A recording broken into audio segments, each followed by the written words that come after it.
Hi, this review is for the book The Lost Diary of Mary Magdalene by Teague.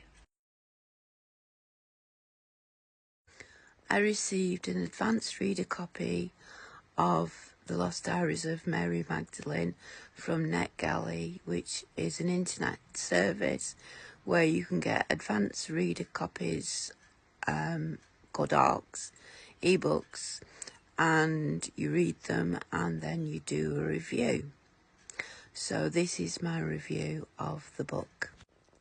I love biblical retellings. I've been reading them a lot recently. So when I was scrolling through NetGalley and saw the book, I was like, yeah, I've got to get that. And then I read the blurb a little bit more and it mentioned Da Vinci codes, and I'm like, is this not actually a biblical retelling? Have I got this wrong? And is it going to be some sort of... I would say that description is probably something that the author maybe needs to work on, because it is rather jarring. And I will say, this is a biblical retelling, and it is an amazing biblical retelling, because I don't think I've actually read any about Mary Magdalene, and I'm sure there is ones, but I haven't read one before.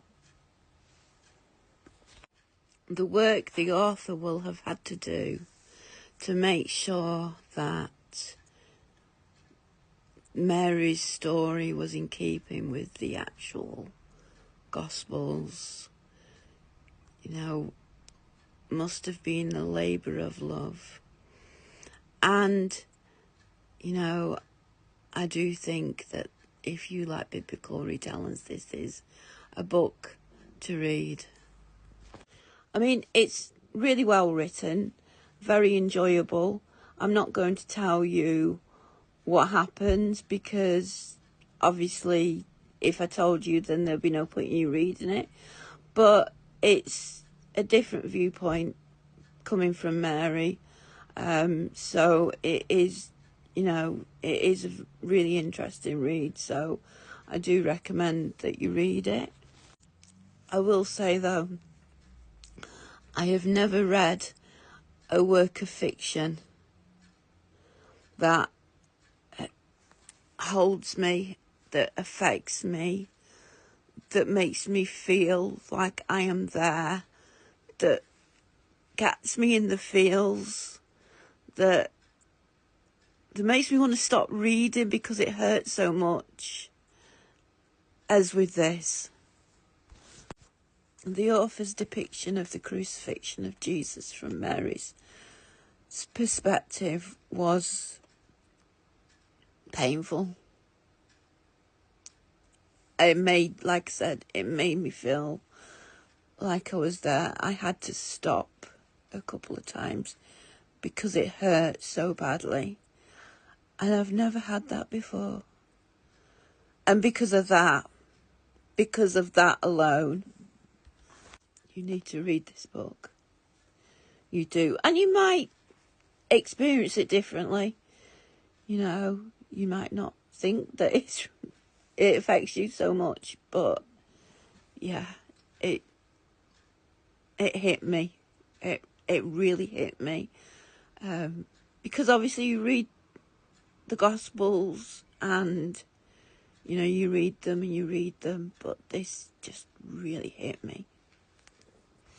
And after Jesus' resurrection, the depiction there as well, first of all, I just thought it was a little bit flight of fantasy, but then, Jesus was with the disciples a long time.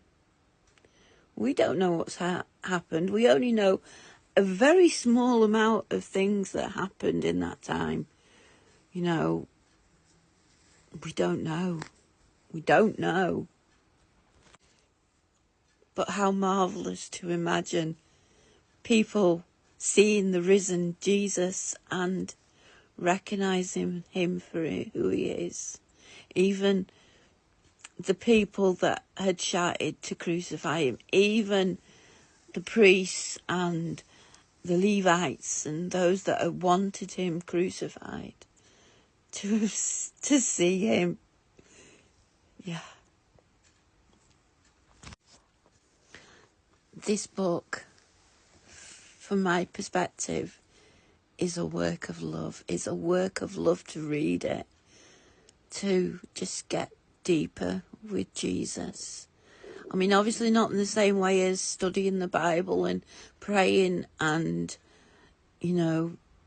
but just reading his story from someone's perspective. It just shakes up our understanding of what happened. Yeah. I mean, there's parts that are written that I'm not going to tell you, but there's some of it, of the crucifixion, that, the way the author wrote it, that is just stuck in my head. And yeah. Read this book. You need to read this book. And Johnny Teague, if you're reading this, please write more Bible retellings. Please do. And I mean, I write myself, and I do want to write a Bible retelling. And I just hope that I can sort of do something as great as you have here.